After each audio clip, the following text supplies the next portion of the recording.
تو جو سب سے ضروری چیز پاکستان میں قانون کی حکمرانی قائم کرنا ہے، ہم نے رول آف لا قائم کرنا ہے. یہ مجھے بڑے لوگوں نے میرے سے پوچھا کہ جی یہ آپ کیسے قائم کریں گے. یہ میں 26 سال سے کوشش کر رہا ہوں. میں نے لوگوں کو میرے سے جب بات کرتے ہیں کہ جی عمران صاحب دیکھیں آپ یہ اپوزیشن ہے، آپ ان سے بات کیوں نہیں کرتے؟ میں ان سب کو اب سے نہیں پہلے سے بھی کہہ رہا ہوں کہ پولیٹیشین سب سے بات چیت کرتا ہے. پولیٹیشینز کسی سے کٹی نہیں کرتا. پولیٹیشینز کا کام ہوتا ہے سب سے بات کر کے اپنے موقف کے ارد گرد لانا، یا ان کی بات سننا، اپنی سننا، اور پھر کوئی بیچ میں کوئی گراؤنڈ پہ پہنچنا.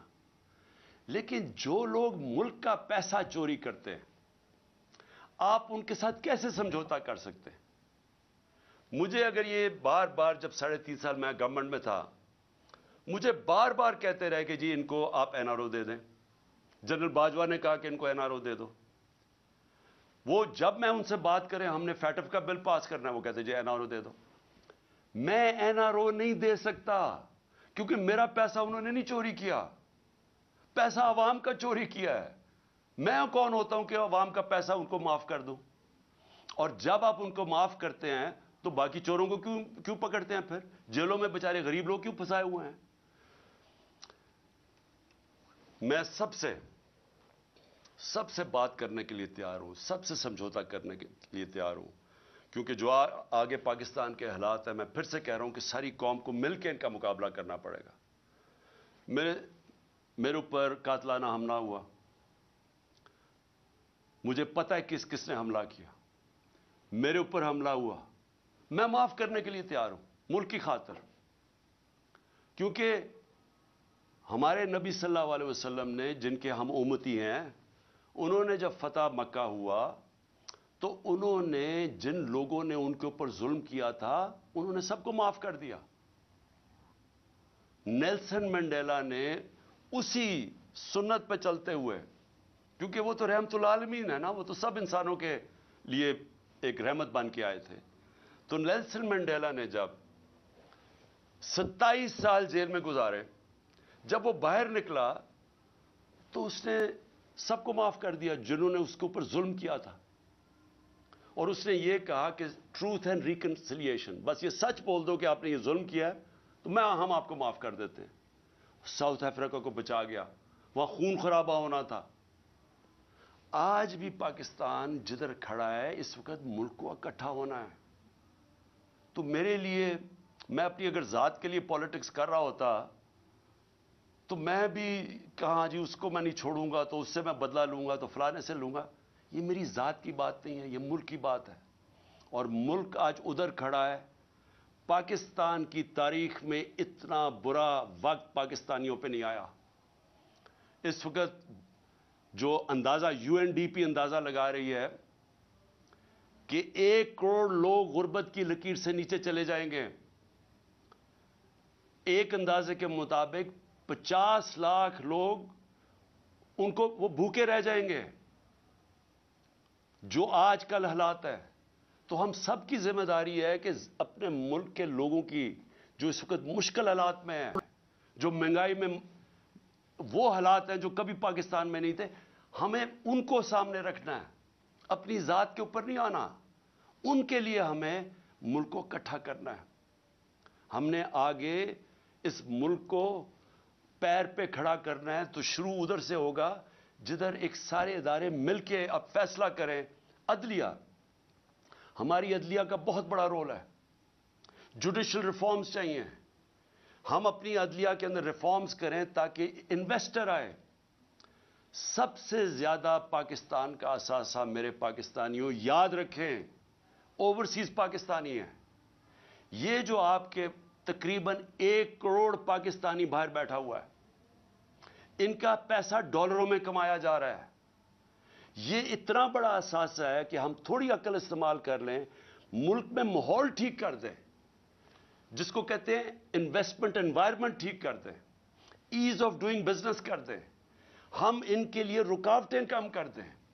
ہم اپنی بیوروکریسی کو، سول سروس کو، اپنی عدلیہ کو، اپنی فورن مشنز جو بیٹھی ہوئی ہیں، ہماری جو فورن ایمبیسیز ہیں، سب کو لگا دیں کہ ہم نے ان کو سہولتیں دینی ہیں پاکستان میں، تاکہ یہ اب پاکستان میں سرمایہ کاری کریں۔ آپ کو اندازہ نہیں کہ اس ملک میں کتنا پیسہ آ سکتا ہے۔ جو ہم تھوڑے تھوڑے ڈالرز کے لیے ذلیل ہو رہے ہیں دنیا میں، ایک دفعہ بیرون ملک پاکستانیوں کے لیے ہم ماحول بنا دیں، اس ملک میں اتنا پیسہ آ سکتا ہے، ڈالرز آ سکتے ہیں کہ ہمیں کبھی آئی ایم ایف کے پاس جانا نہ پڑے۔ آپ کو میں ابھی بلومبرگ ایک وہ میگزین ہے بلومبرگ، اس میگزین کے اندر، کیونکہ دنیا کے اندر دنیا کے جو ملک ہیں ان کی معیشت کے اوپر وہ کامنٹ کرتی ہے، دبئی میں ذرا یہ غور سے سنیں، دبئی میں 20,000